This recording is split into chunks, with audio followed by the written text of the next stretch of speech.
Yo, ladies and gentlemen, what's going on? It's Egal Talks About. We're back again with another video. Today has been one hell of a transfer day.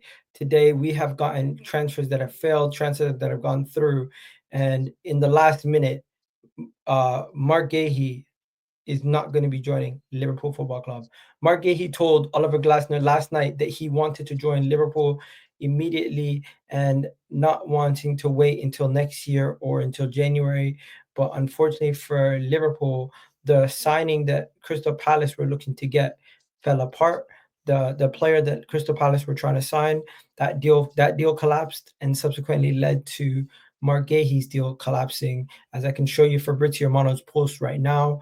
And I got Rack here in the building for this update video because I needed a Liverpool fan. Just coming from me, I won't be able to give you guys the exact feeling and how they feel at this moment in time. But I think Rack is quite balanced and he'll let you guys know. So Marc Guehi deal to Liverpool has collapsed, despite the medical being done, the deal sheet being submitted, and Crystal Palace did not approve of the following move after Igor deal fell off. Guehi will stay at Crystal Palace, and we're gonna ask Rack. How do you feel, Rack? Honestly, this is a rare occasion where a transfer fails on the final day of the window. It's a weird one because I would have thought that if you submit a deal sheet, that should mean you're committing to the transfer, right? Like the whole point is that that's a transfer that you put a deal sheet in with a view to completing a transfer. I don't really understand why you would then how you can then withdraw a deal sheet. But anyway, whatever it is, it is. Look, I think I Guehi think would have been. just to give you an answer, I think it's Hmm. in preparation of the final steps to complete the deal, because and then No, but the final step but for the deal to actually be done is like the final okay check mark, everything goes.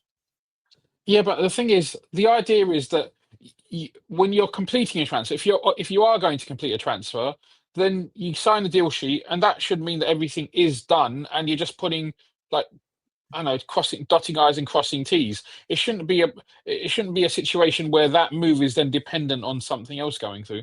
No, but It's a bit there odd. was Anyway, the rules. one To be second. honest, the rules are the rules, though. I don't mind either way. I mean, if This that's part how here it's makes everybody sense is. though. The deal was always dependent on the replacement, and at the final decision came from the manager at the end of the day. Once they couldn't Mm. get the deal, once they couldn't get the deal for Igor sorted, he was set to No, stay. but then yeah, but then get that stuff done before you submit a deal sheet, right? The deal No, sheet should be the confirmation. But the deadline is 7 p.m. If you allow, if as long as you get a deal sheet in before 7 p.m., you have an extra hour or something. I know that's how the rules used to I know, be, but the main but thing is that the that Igor shouldn't. deal fell But that apart. no, yeah, but all that stuff should be done before. The idea for the extra hour shouldn't be to complete or not complete or withdraw from or whatever. The idea should be, I think anyway, that the final hour should be just to do administrative stuff, not decide you don't want to go through with a deal anymore because it could be because of a transfer, but it could also be I just don't really fancy it anymore, right?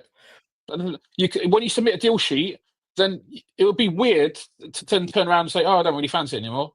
So No, yeah, but the Igor you deal fell shouldn't. apart because the player decided to go to West Ham. Apparently, Okay, is fine. that But is the that ego. not But true? what I'm saying is, when you submit a deal sheet, your deal sheet shouldn't have any clause or be dependent on somebody else doing a deal or you doing another deal. That's not how a No, but deal sheet that's should work. It's but like that's what they it's were like if you saying. what do you what no, but like when you buy a house, for example, you exchange contracts, right, and then you complete 2 weeks later. But once you've exchanged contracts, you can't really pull out, not without massive, massive, massive financial penalties. So I don't know. I kind of view it as something similar to that anyway. But by the by, But ultimately, but now it's mm, but now that it is done, it has happened because Crystal Palace's number one replacement for him, Guehi, went to West Ham. Now that he's gone to mm, West Ham, the Mark Glasner was going to quit if the deal went through. He basically said, "I'm going yeah. to quit." There was rumors that he would resign. But what I'm saying, Gal, is all this stuff should have been sorted out before the deal sheet was submitted. Maybe Liverpool should have came to them earlier. Maybe I agree with that too. I agree with that too. Ultimately, this should be the deal. Once the deal sheet should be everything done. There shouldn't be any really pulling out. It should just be administrative stuff. Because really, then what's the point in closing the deal? What's the point in closing the win at 7? You might as well just close it at 8. 2 hours before now, they reported that Glasner was going to basically resign if Crystal Palace sell Marc Guehi without bringing him a replacement due to I the know, but fact all of that, the affair against West but Ham. that's all that stuff is understandable. I don't have any problem with that. That's their own internal issue, and I can understand why they would want to keep him in that scenario. But what I'm saying is, when you commit to something, and I think that commitment should be putting a deal sheet in, then fine. But again, look, I'm not that bothered about it. If it hasn't happened. It hasn't happened. I'm not going to cry over spilt milk. Um, Apparently people are talking about maybe we're going to go back in for him in January or something. I think Joe Gomez has stayed. I'm not Joe Wait, Gomez's did biggest Joe fan. Gomez stay? I think so, didn't he? I think last I heard was that he was the Milan deal didn't go through. Because of 1 second. I Did don't the I don't okay? think So it's because of this. Liverpool I don't think insists it was related. no 8 hours ago. Liverpool insists no green light for AC Milan for the Joe Gomez deal. Currently off. Okay. 8 hours ago, AC Milan walked away from the Joe Gomez deal. Okay, Um, so Joe yeah. Gomez is still here for you Yeah. guys. Yeah. Yeah. Still here, as far as I know, anyway. Um, I mean, look, where he wanted to come, I think we wanted him. I'm sure he would have been a good signing for us. I think we'll probably go back in from in January if what the noises that are coming out happen. Um, he there's not, I mean, he can't go anywhere else unless he's going to go to like Turkey or something like that, wherever else has got their things open, their window open. But yeah, it's unfortunate, but I mean, doesn't really affect how I view the window overall. I think we've had an exceptional window, and it is what it is. You win some, you lose some, and we won most, so it's You know what? okay. It's a blessing in disguise that he stayed, because the Marc Guehi deal, uh, w you guys were still trying to seal the Marc Guehi deal when you decided to keep Joe Gomez. I'm looking Hmm. at it here. The deal collapsing had nothing to do with Joe Gomez staying. AC Milan actually walked away No. from the deal before you guys even looked at completing the deal. Hmm. So Yeah, I the mean, 2 things. looks like it worked out. I mean, yeah, it's look, I'm like I said, I'm not Joe Gomez's biggest fan. When he had an exceptional season with Van Dijk one season, but the injuries ultimately have taken its toll on him, and he never really recovered. Like the patella tendon tear that he had was a very, very, very serious injury, and he's never quite been the same since. But I think he's good enough to do a job for us for the next 6 months, Do and you then we'll think you see what have enough happens. defensive depth now that you've not signed, one of your top defensive signings? I mean, we've got 4 central defenders. One of them's a young kid who hasn't played before in the Premier League, but he's widely praised in Serie A, and we'll see. I think he's a bit young, but Joe Gomez is experienced. Kanate and Van Dijk. I think that's enough. Um, would I have liked more? Sure, we all like more, but it's not the end of the world. Do you think you will still get the signing of, Guehi in January, or do you think he'll end up going somewhere else and just signing a pre-agreement for the summer? Well, I mean, he can only sign a pre-agreement with foreign clubs, so he can't sign a pre-agreement with English clubs. Yeah. Um, and maybe he will, but I mean, most English players tend to stay in England, so it's possible he could go abroad. But I think he'll hold out, and if we're still interested in him, hopefully we can do a deal to bring him in for the right price. Halfway through the season, maybe by that point, that gives Palace. I mean, they had enough time because I'm pretty sure where he made it obvious that he wanted to leave a while back, but they obviously know that he wants to leave, and the fee will probably be less, um, which is fine. But I mean, the money's the money. It doesn't really concern me too much.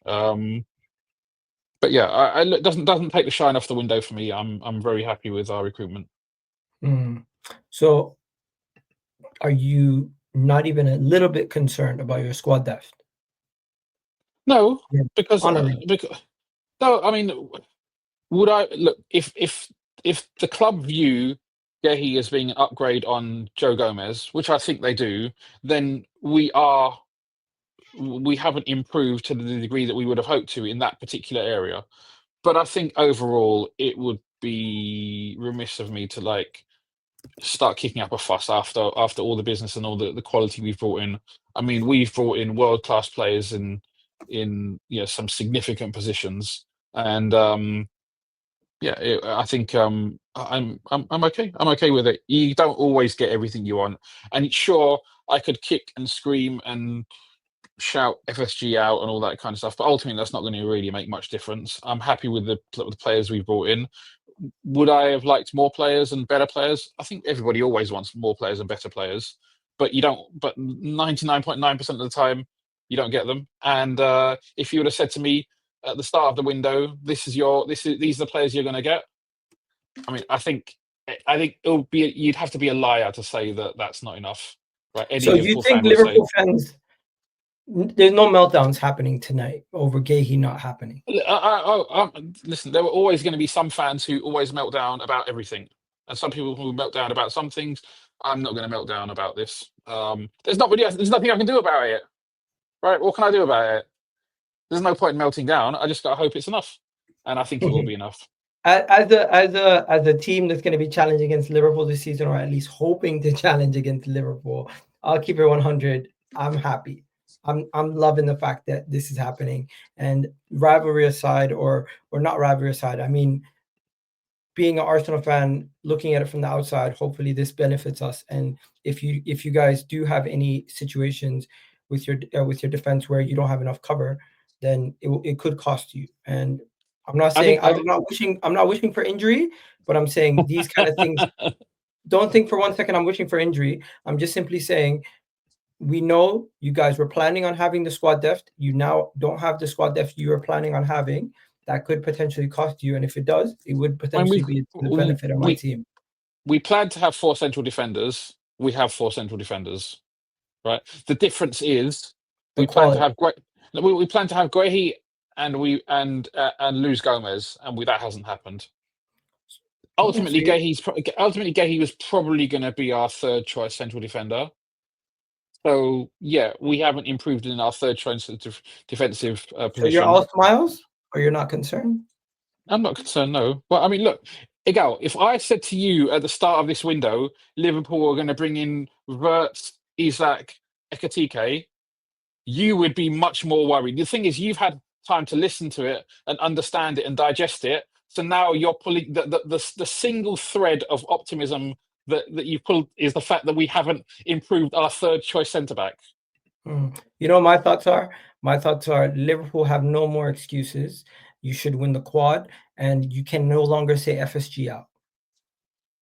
I mean, I'm not a big FSG in, FSG out kind of person anyway. I think you know that. I think most people who know me know that. All right. Do I? I hope we win the quad. I think Probably it's will. unprecedented. It's unprecedented. So that would be amazing if we did it because it will be a first, and we There would you have go. completed football in one season. I think. Yeah, we're favourites for the league, and I expect us to win the league. Favorites for the Champions League?